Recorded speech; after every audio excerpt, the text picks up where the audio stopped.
On the night of December 24th, the small, winter-kissed town of Evergreen Ridge was wrapped in quiet beauty.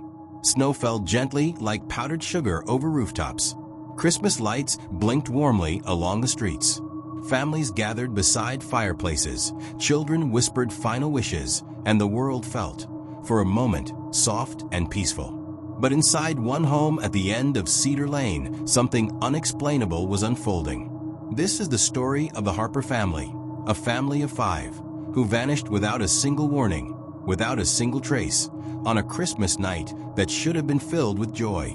Instead, it became a night of fear, mystery, and silence that still haunts everyone who has heard their story. The Harpers were well known in their community.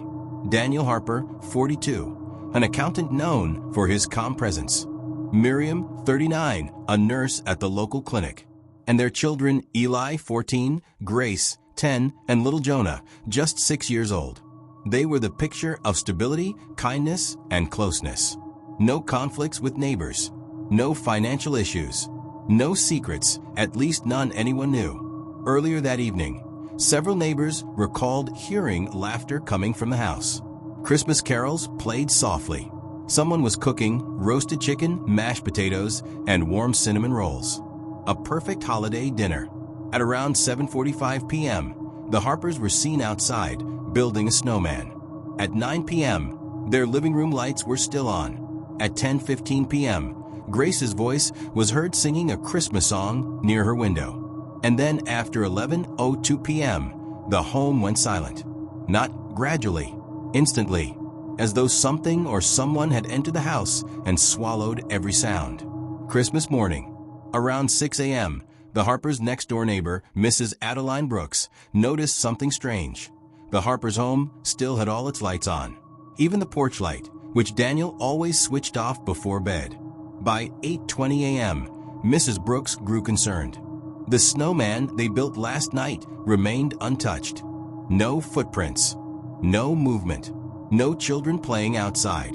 The chimney wasn't producing smoke. So she walked over and knocked on the front door. No answer. She called Daniel's phone. It rang from inside the house. Still no one answered. That was when she noticed something that made her step back in fear. The front door wasn't locked. It was slightly open, just enough to suggest someone had entered or left in a hurry. Mrs. Brooks, trembling, pushed the door open.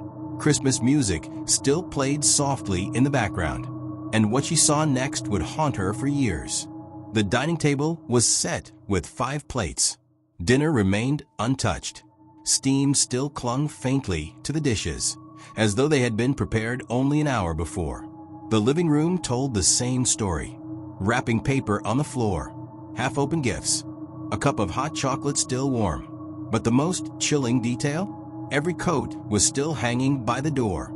Every pair of shoes still arranged neatly. The family didn't go outside. They didn't run away. They didn't pack anything. It was as though they simply stood up and evaporated. By 9:15 a.m., police arrived. Officers swept the house room by room. Nothing was out of place. Nothing was broken. No sign of forced entry. No dropped items. No signs of struggle. The beds were untouched. The children's pajamas still folded on their pillows. Something even stranger. The TV was on, frozen on a static screen. It was still warm, meaning someone had been watching its seconds before it went silent. The Harpers were nowhere. No footprints in the snow leading away from the home. No vehicle tracks. No signs of panic. Nothing. Just a perfectly normal home with a family that had vanished into thin air. Police moved quickly to reconstruct the final hours. Everything pointed to a smooth, peaceful evening. But then investigators discovered a disturbing anomaly. The Harpers' security cameras, which always recorded 24/7, had stopped recording at 11:02 p.m. Not a second before, not a second after. The system didn't malfunction. The power didn't cut off. The hard drive wasn't damaged. Someone had manually disabled the system. But who? The Harpers were still inside at that time. Neighbors heard nothing strange afterward. No one reported seeing a visitor. There were no strange vehicles on Cedar Lane. Whoever entered the home did so without alerting the family or the town. And whichever direction they left without leaving a single trace. The next 30 minutes of the documentary focuses intensely on building the tension. Police officers examine the kitchen, the dining room, the children's playroom, the bedrooms, the attic, the backyard. Everything is normal. Everything is undisturbed. Everything is painfully, impossibly peaceful. The only sound in the house is Christmas music still playing faintly from the speakers. Silent night.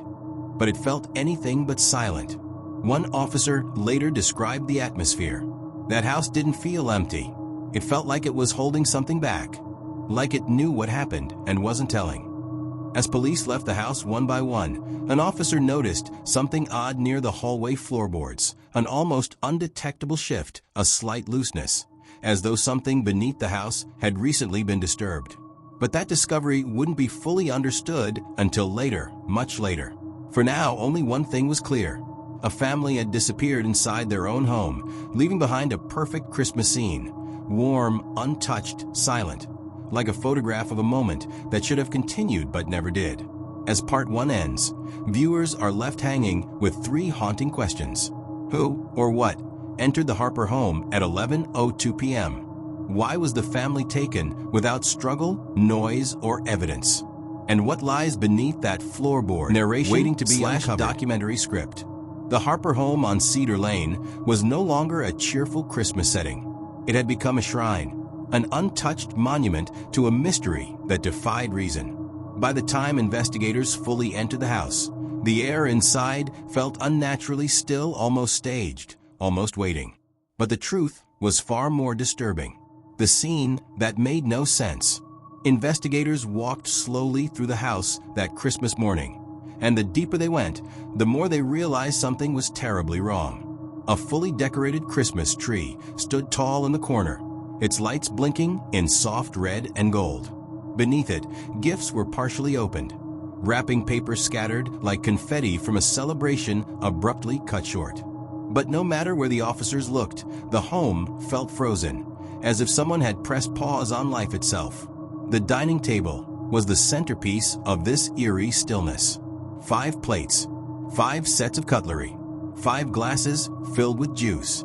Dinner that should have been eaten the night before remained untouched, preserved by the cold temperature in the house.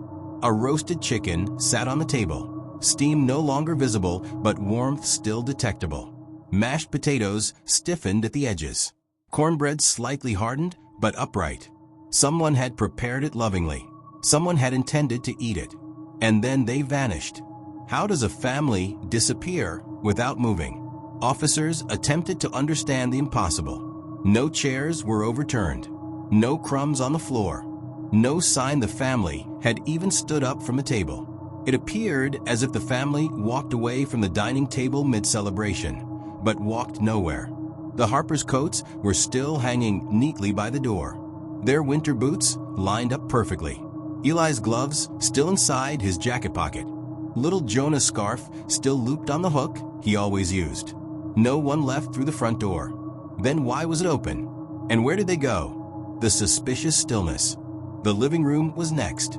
A fireplace sat cold, though logs were stacked inside as if Daniel planned to light the moments before.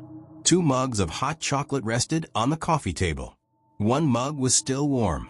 That meant someone had made it near the time the camera stopped. 11:02 p.m. On the couch, Miriam's phone lay face down. Her lock screen still showed a Christmas-themed wallpaper of her children wearing Santa hats.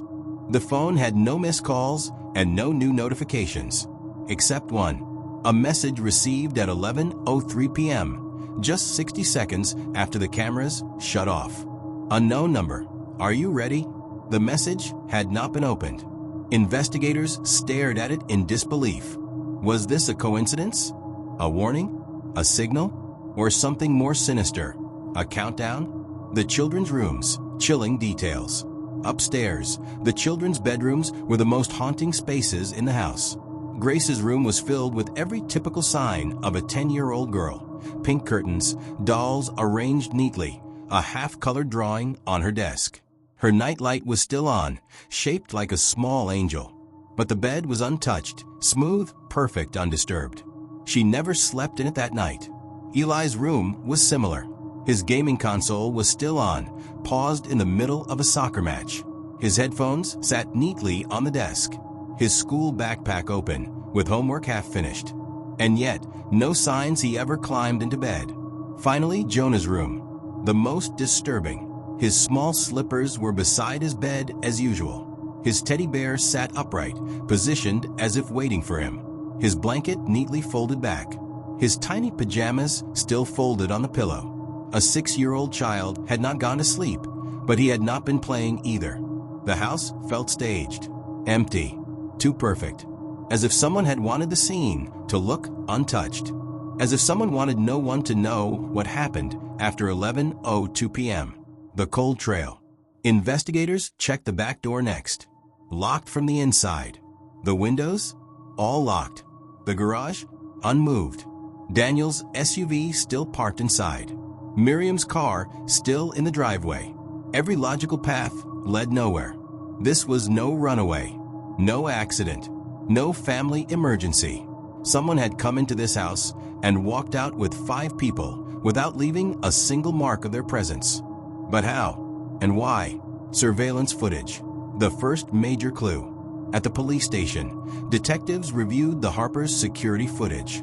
For hours before the disappearance, everything looked normal. No strange vehicles. No strangers near the house.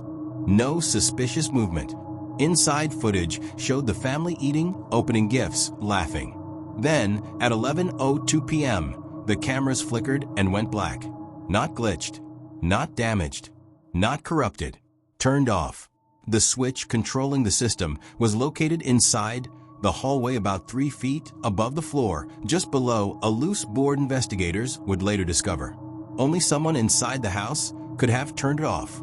Someone who knew where the switch was. Someone the Harpers did not fear. Someone they possibly trusted. The snow outside. Another impossibility. Fresh snow had fallen that night, covering the entire front yard and street. Officers examined the snow for footprints or tracks. If someone had left the house, anyone, the snow would reveal it. But there was nothing. No footprints. No tire marks. Nothing disturbed. It looked like no one left the house. And if they didn't leave, where were they? The house that watched. By now, investigators felt the same eerie sensation Mrs. Brooks had described earlier. The feeling that the house itself was holding something back, keeping something hidden. One officer later said, "It didn't feel like an abandoned home. It felt like we were being watched, like the walls knew what happened." This was dismissed as stress. But by the end of the investigation, no one dismissed it anymore. Not after the discovery beneath the floorboards. A missing hour. The timeline became the biggest problem. Between 11:02 p.m. when the camera stopped and 12:05 a.m. when the Christmas lights flickered strangely, there was a 63-minute gap investigators could not explain.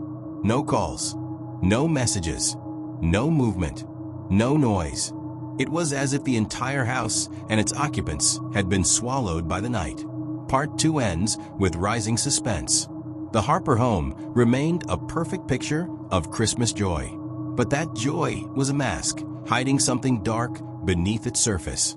Something the police would soon uncover. Because one detail in the hallway, almost invisible to the naked eye, would lead officers to a discovery so terrifying, so unimaginable, that it would change the direction of the investigation forever. A loose floorboard, a strange scent, a subtle draft of cold air rising from below. Something was under the house. And whatever it was, it waited for them. If you want, I can now continue with Part 3, 1,000 words. By the time investigators marked the initial findings inside the Harper home, one truth was clear. Nothing about this disappearance followed the rules of the natural world. But the first red flags, those faint, subtle, almost invisible signs, began to appear. And each one pointed to a dark, calculated force operating inside the house on Christmas night. Police now understood they weren't dealing with a simple missing persons case. Something far more complex was at play. It started with the hallway, the narrow, quiet passage that connected the living room to the bedrooms. A place no one thought twice about, until one officer noticed something unusual. The hardwood floorboard near the baseboard wasn't aligned with the others. Barely noticeable, but with a slight shift when pressed. When the officer stepped again, he heard a faint, hollow sound. Not the solid thump of wood on concrete. This was different, an echo, as if space existed beneath. It was the first sign that the Harper home held a secret beneath its perfect surface. But that wasn't even the strangest part. Just inches from the loose board, police found muddied footprints, small, faded marks leading from the back of the hallway toward the dining area. The issue? The footprints did not match any member of the Harper family. Too large for the kids, too narrow to belong to Daniel, too long for Miriam, and more disturbing, the prints weren't made with outdoor mud. Laboratory tests later confirmed they came from soil mixed with trace elements of clay and limestone, consistent with underground material. Material found in tunnels, basements, hidden spaces beneath the house. As investigators widened the search, they noticed smudged fingerprints on the hallway light switch. Prints too high to belong to the children, too smeared to identify clearly, and not matching either parent. One officer leaned close and whispered, "Someone else was in this hallway. Someone who shouldn't have been." But the fingerprint smudges had a strange quality. They weren't prints from clean hands. The residue had traces of dust, soil, and something similar to rust, as if the person had been handling old metal before touching the switch. What metal? What dust? Where did it come from? These questions echoed through the minds of the investigators. From the moment first responders entered the house, many described a faint odor. It wasn't strong, but it wasn't familiar either. It didn't match food, cleaning chemicals, or anything naturally occurring in a family home.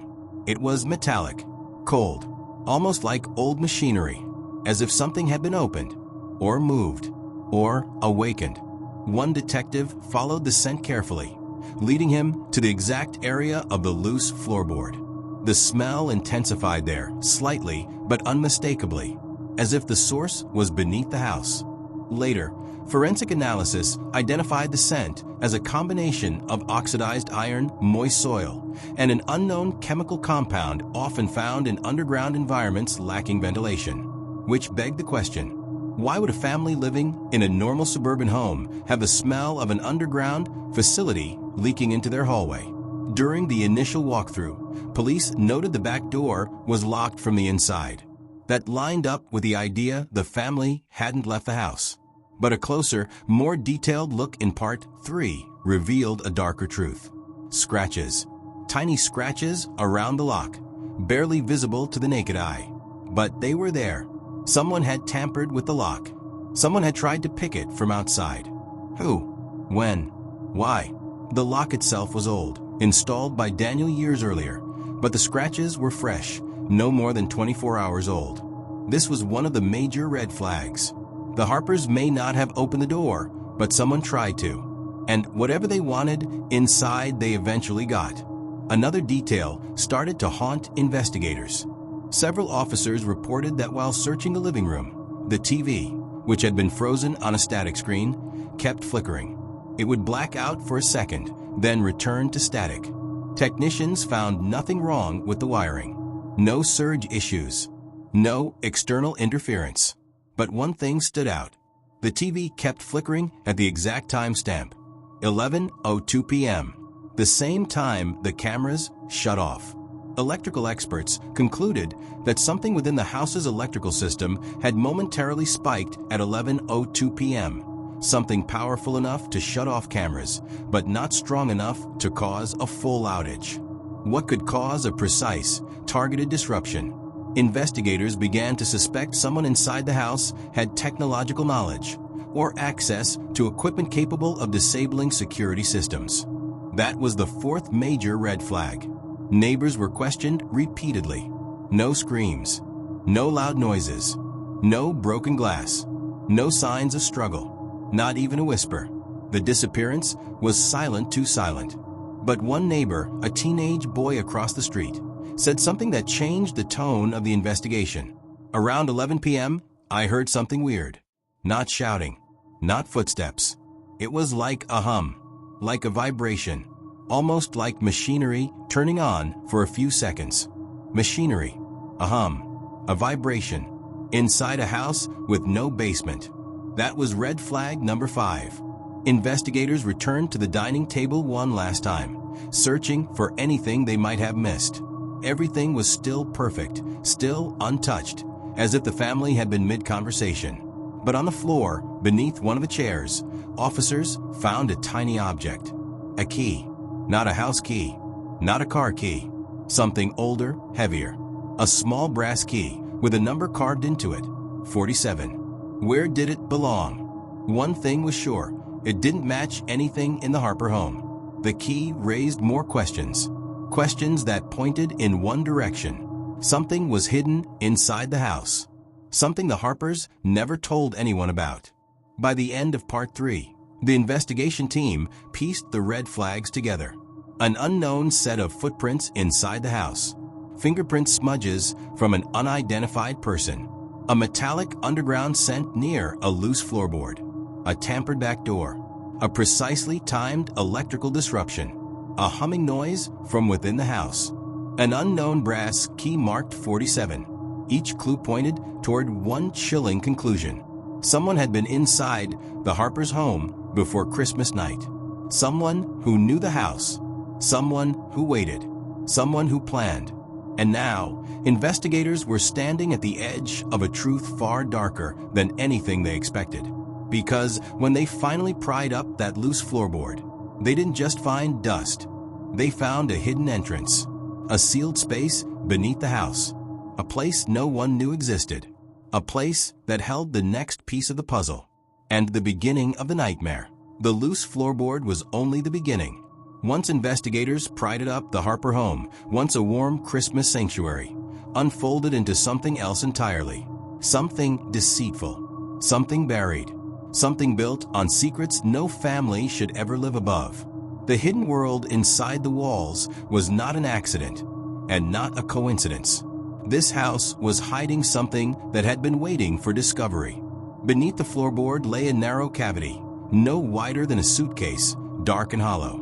At first glance, it looked like simple structural damage, until the flashlight beam revealed smooth, carved edges.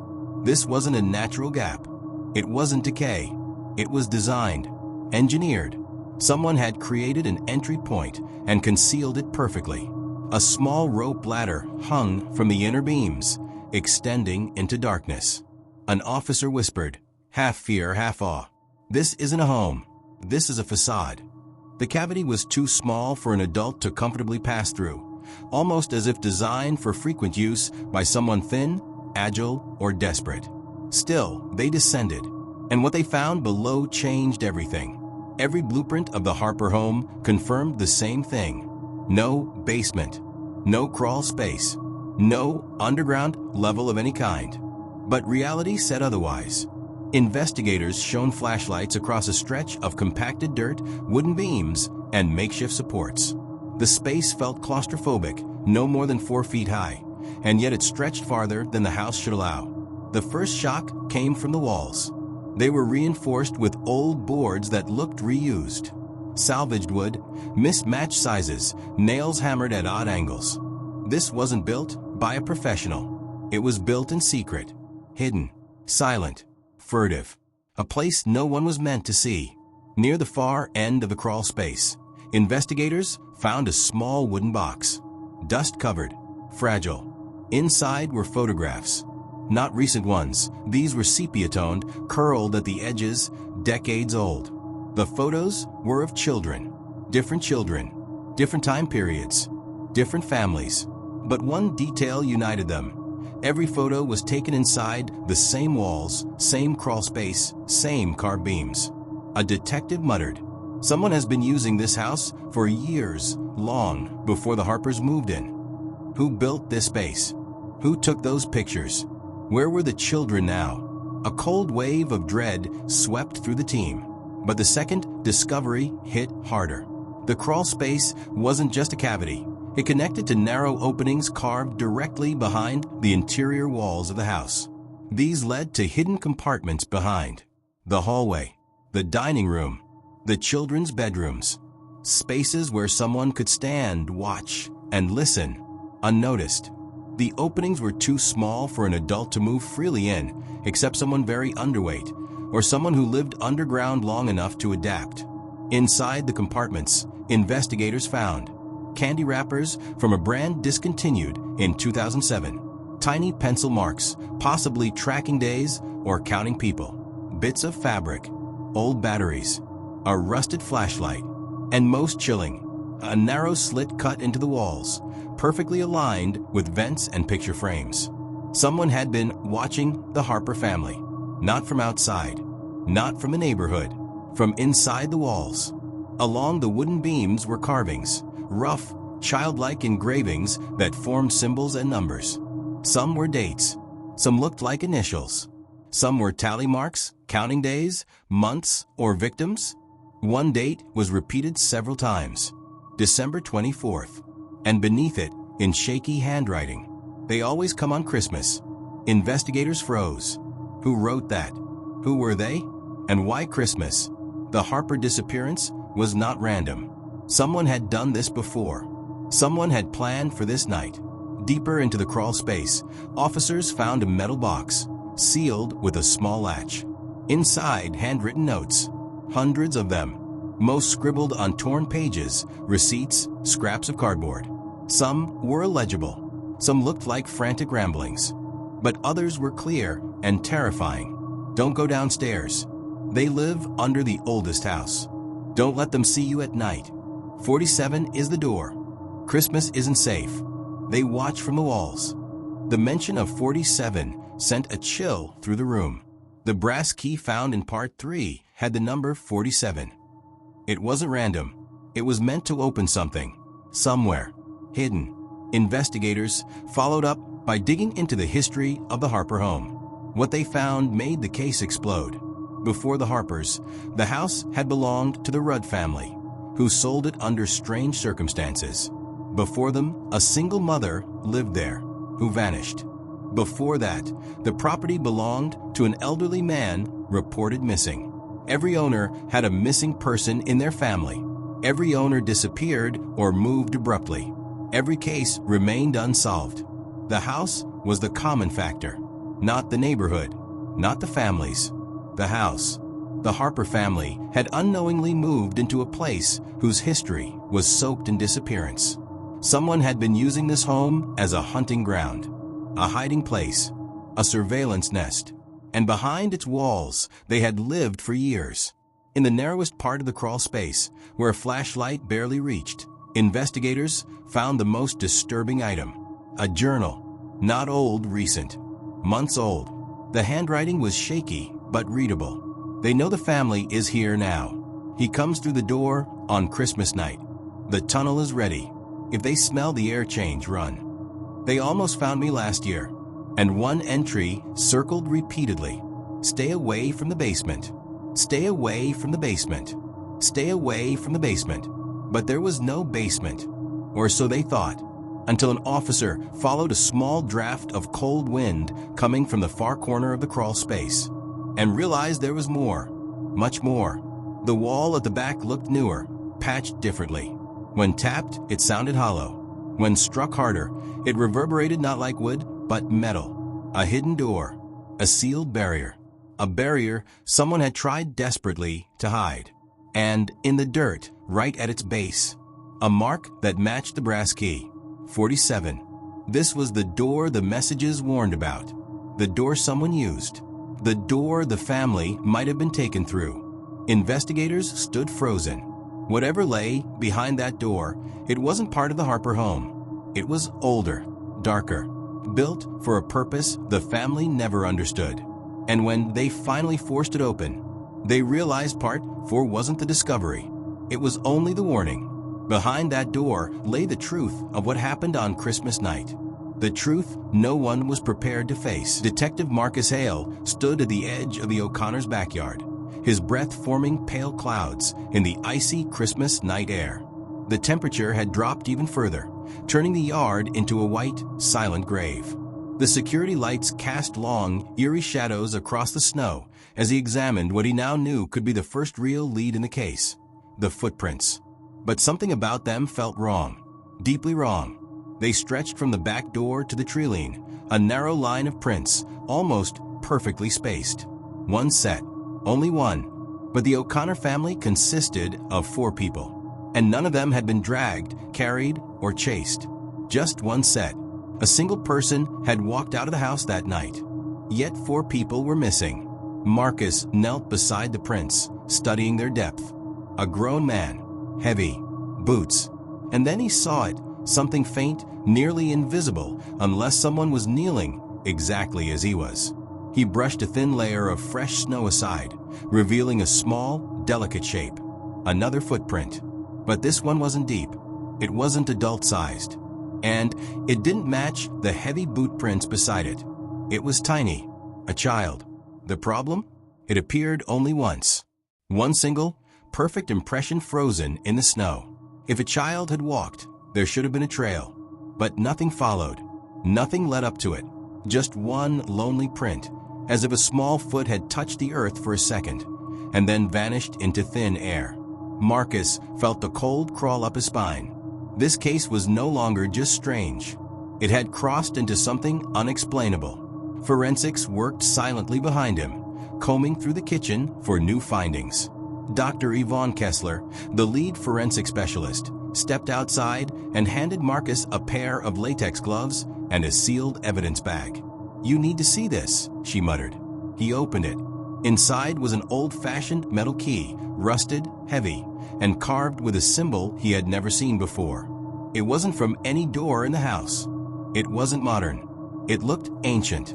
"We found it inside the wall of the hidden basement," she said. "Not on the floor. Not on a shelf. Inside. As if it had been placed there intentionally before the drywall went up." Marcus stared at the key. Something about it felt disturbing, like an object that had no business being in a family home in modern-day suburbia. "Any other findings?" he asked. She nodded slowly, too slowly. "We found fingerprints on the concrete floor," she whispered. "But they don't match the family." His heart pounded. "Who do they match?" Kessler swallowed. "We don't know. They're not in any database. Not in the federal system. Not in missing persons. Not in criminal records." Marcus frowned. "So unidentified but human?" Kessler hesitated. "That's the thing. They look human, but they're not shaped like any human fingerprints we've ever cataloged." "What does that mean?" Marcus snapped. "It means," she whispered, "we may be dealing with something we don't have a name for." Back inside the hidden basement, Marcus examined the wall more closely. This time, he noticed faint, uneven sections of drywall, a patch job that didn't match the rest. Someone had sealed something here. Recently, he pulled out a flashlight and, with a forensic knife, carefully chipped away at the patched area. Behind the drywall was a hollow cavity about 4 feet wide, and inside it a stack of notebooks wrapped in waterproof cloth. They looked old, older than the house itself. He removed them gently. The covers were cracked, faded, and covered in dust. The first entry shook him. December 24th, 1995. "The voices are back. They say they want the children again. I must protect them." The handwriting was frantic, slanted, trembling. Marcus flipped pages. They said the house was built on a gate, a passage between this world and theirs. They come every Christmas Eve. Always Christmas Eve. Marcus froze. The year the house was built matched these entries. But the O'Connors had moved in only 8 years ago. The previous owners? A couple who had sold the home quickly. Too quickly. Marcus kept reading. "They warned me not to close the basement. They said sealing it would anger them." Another page. "If they take my family again, I will open the gate willingly. I will not fight." Marcus' breath caught. "What do you mean again?" he whispered to himself. Turning the page, he found the final, chilling entry. "Tonight they return. I hear them calling from the yard." The date, December 24th, 1996. Marcus slowly closed the book. No one had seen or heard from the previous owner after 1996. He had simply disappeared. Until now, no one knew why. Detective Sarah Lynn rushed downstairs, her face pale. "Marcus, you need to see this." Now, in the living room, a laptop played the retrieved security footage. The house didn't have cameras outside, but the doorbell cam had recorded something. At 12:09 a.m. on Christmas Eve, the O'Connors' front door gently opened. No one was visible. The interior lights flickered. The camera glitched for 0.7 seconds. Then suddenly, Melissa O'Connor, the mother, appeared in the doorway. But she wasn't walking. She wasn't running. She was being pulled backward, dragged by something invisible. Her lips were moving as if she were screaming, but the audio picked up nothing. Then the camera flickered again, and she was gone, snatched into darkness. Next, the father appeared, Anthony, grabbing the doorframe with both hands, his body jerking as if resisting a force stronger than him. The camera glitched again, and the little boy, Liam, appeared in the corner of the frame, standing perfectly still, silent, expressionless, as if watching something he had seen before, as if expecting it. Then the footage warped violently, distorting, bending, shaking, and all three vanished at once. The video ended in static. Marcus felt his chest tighten. "What are we dealing with?" Sarah breathed. Marcus didn't answer. He couldn't. But in his gut, he knew. This wasn't a kidnapping, not a break-in, not a crime. Something ancient had awakened in that house. Something that didn't obey the laws of this world. And whatever took the O'Connor family wasn't finished yet. Detective Marcus Hale had been in law enforcement for over 20 years. He had seen horrors, crime scenes that scarred him, cases that followed him into his dreams, tragedies that made grown men tremble. But nothing had ever made him feel this kind of fear. Not the kind that comes from danger, but the kind that comes from knowing something is watching you, waiting for you to make the wrong move. It was 11:42 p.m. on Christmas night when Marcus and Detective Sarah Lynn returned to the O'Connor residence. The street was silent, the kind of silence that felt staged, too perfect, too heavy, as if the world was holding its breath. The house stood still under the moonlight. No lights, no sounds, no movement. Yet Marcus felt it immediately. The house was awake. He stepped out of the car slowly, feeling the temperature drop sharply the moment his feet touched the snowy ground. Sarah followed, but stopped halfway up the driveway. "Marcus," she whispered, "do you feel that?" He did. A vibration in the air, like static. A low hum beneath the silence. As they approached the front door, the porch light flickered on by itself, though the power was supposed to be cut for the investigation. Sarah's hand hovered near her gun, but Marcus raised a hand. "Don't draw," he said quietly. "It reacts to movement, to fear." Sarah swallowed but obeyed. Marcus reached for the doorknob and froze. It was warm, in a house that had no power, no heating, and sat at freezing temperatures. Warm, like someone had just touched it. With a forced breath, Marcus pushed the door open. The house interior was darker than before. The shadows looked heavier, thicker, as if they were clinging to the walls. The leftover dinner on the table was now ice cold, but the glasses around it were fogged, as though someone had just breathed on them. Marcus shined his flashlight around. Everything looked deceptively normal, until they reached the living room. The family photos on the shelf, one was missing. The picture of the O'Connors during a Christmas picnic, the one that had been there since the initial walkthrough, was gone. In its place was a different photograph, the frame identical, but the image altered. A picture of the living room, empty, no people, no furniture, just the house, bare and hollow. "Marcus," Sarah whispered, stepping back. "The house, it's changing." He nodded slowly, "or showing us what it wants us to see." As they approached the hallway, a sudden, loud click echoed through the house. The basement door. It had unlocked itself. Sarah's breath hitched. "No way I'm going down there again," she muttered. "You're not alone," Marcus said. "We go together." They descended the creaking stairs, each step groaning under their weight. The air grew damp and cold. The hidden basement door, the one they had discovered earlier, was now slightly ajar, and something was glowing from inside. A faint, pulsing amber light. Marcus pushed the door open. The room had changed completely. The strange markings on the walls now glowed dimly, like embers under ash. The old notebooks Marcus had found earlier were spread out on the floor, despite having been sealed in evidence bags and taken with them hours earlier. How did these get here? Sarah gasped. Marcus felt a chill. They didn't. A force brought them back. Something else in the room caught his eye. A tall, wooden grandfather clock stood in the corner, one that had definitely not been there before. It was antique, carved, covered in strange symbols matching those on the key, and its hands were ticking backward, 1 second at a time. Click, click, click. Sarah took a step back, trembling. This is impossible. Marcus approached the clock slowly, flashlight trembling in his hand. He touched the glass. It wasn't cold. It was warm, almost hot. And then the clock chimed. Not loudly, not like a normal clock, but soft melodic chimes that echoed like voices whispering beneath the floorboards. Sarah covered her ears. It's speaking, Marcus, it's speaking. But Marcus listened. The whispers weren't random. They formed words. Open the gate. Return what was taken. The night is not yet complete.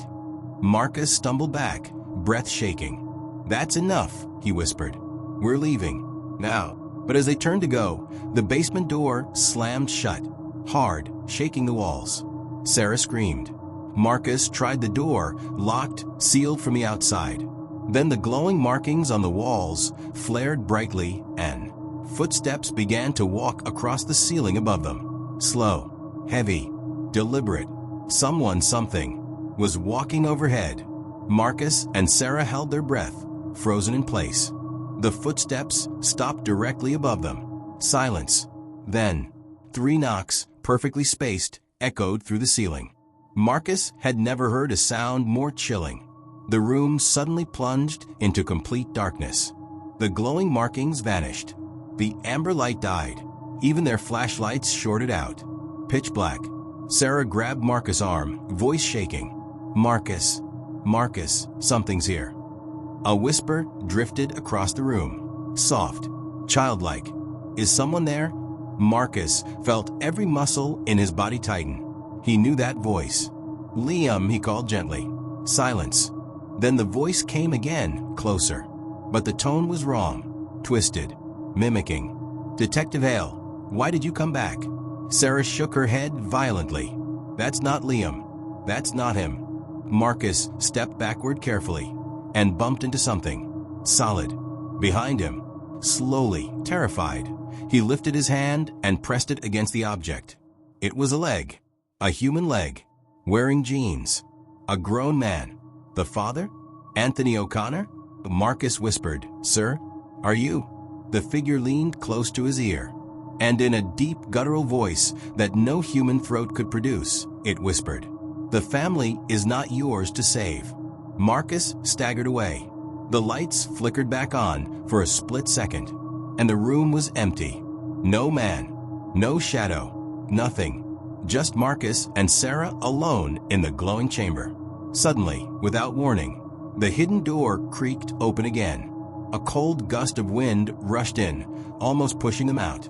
Sarah didn't wait. She bolted up the stairs. Marcus followed, slamming the main basement door behind them.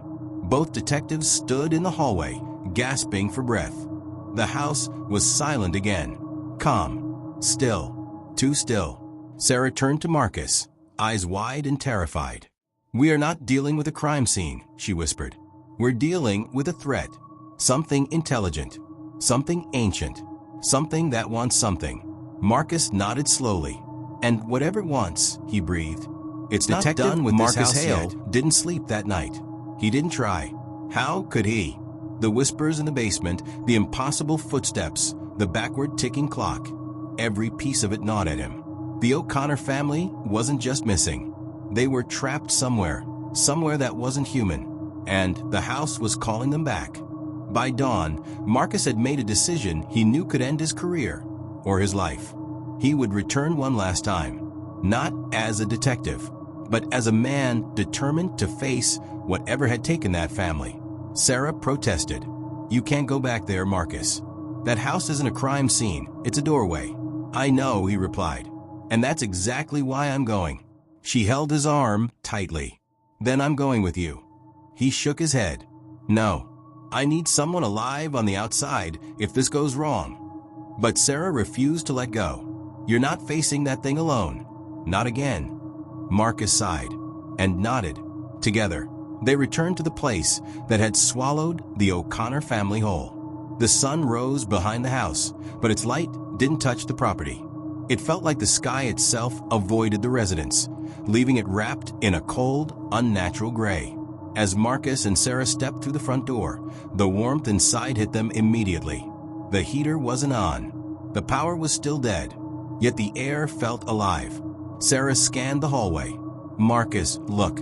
The family photos that had been hanging on the wall, they were all gone. In their place were new images, fresh, printed, placed neatly. But these weren't photos taken by any camera. They were drawings, dark charcoal sketches. Each picture showed the same four figures, the O'Connor family, but drawn from behind, as if someone had been watching them, studying them. On the final drawing, something else appeared behind the family, a tall shadow with elongated features. Watching, reaching. Sarah's voice wavered. Someone or something documented them, like preparation. Marcus swallowed hard. No, not preparation. Selection. They reached the basement staircase, and instantly, the temperature plunged 20 degrees. A thin mist crawled along the floorboards, creeping toward their shoes. Marcus shivered. "It wants us down there." Sarah exhaled shakily. "This is insane." But they descended anyway. When they reached the hidden basement door, they found it wide open, waiting.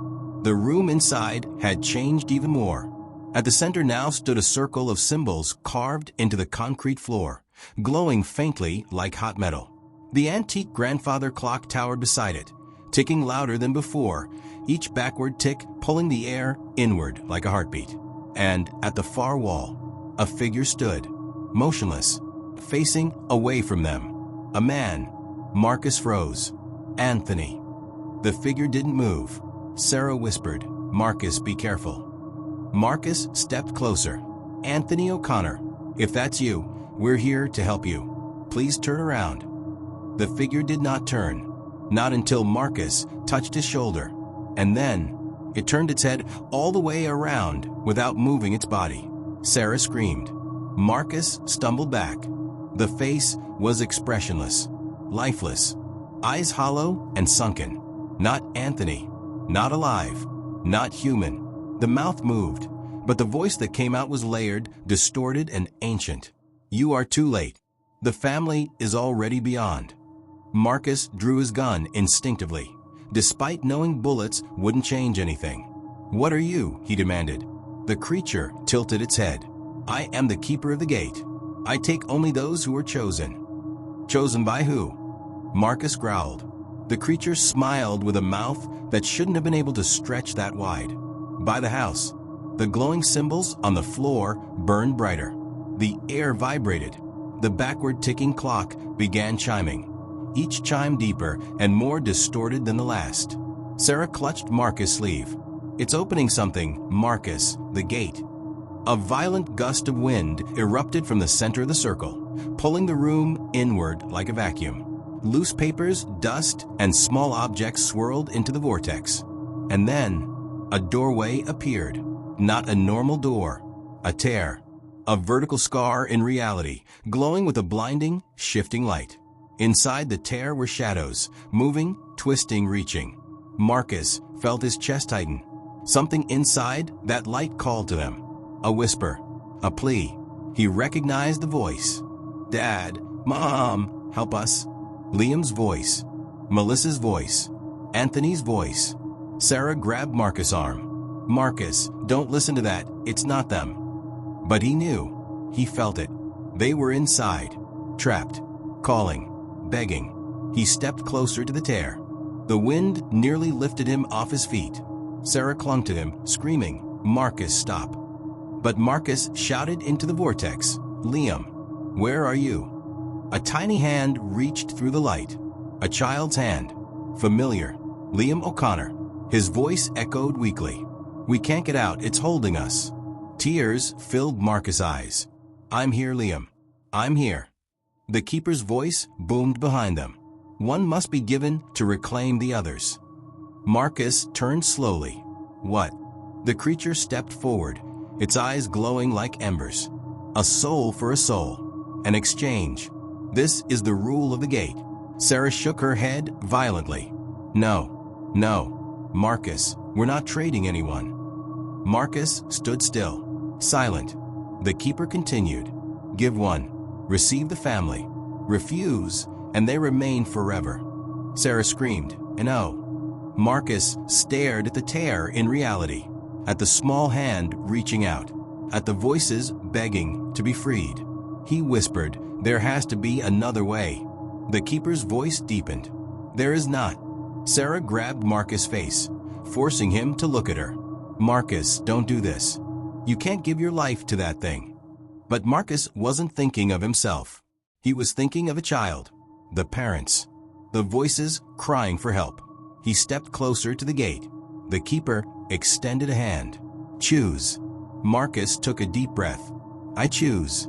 But before he could finish, the entire house shook violently. The vortex expanded, ripping the walls, the floor, the ceiling. The symbols flared like fire. The tear widened into a roaring dimension of pure light. And the voices inside screamed. Marcus reached for the child hand, but Sarah pulled him away at the last second. A blast of white light exploded. A shockwave hurled them out of the room, up the stairs, through the hallway, and the front door slammed behind them. Silence. The house went completely still. Then the lights inside went out. All of them. The glowing symbols faded. The vortex collapsed. The voices vanished. The gate was closed. Forever. Firefighters, police, and forensic teams swarmed the property within the hour. But the house was empty. No basement door. No symbols. No grandfather clock. No creature. The hidden basement itself no longer existed. It was just gone. The O'Connor family was never found. Declared dead 3 months later. A case left open. A mystery left unsolved. Marcus never returned to law enforcement. Sarah transferred out of state. But every Christmas Eve, Marcus receives a phone call from an unknown number. He never answers. But the voicemail is always the same. A child's whisper. Detective Hale, why didn't you save us? And in the background, one final sound. A clock ticking backward.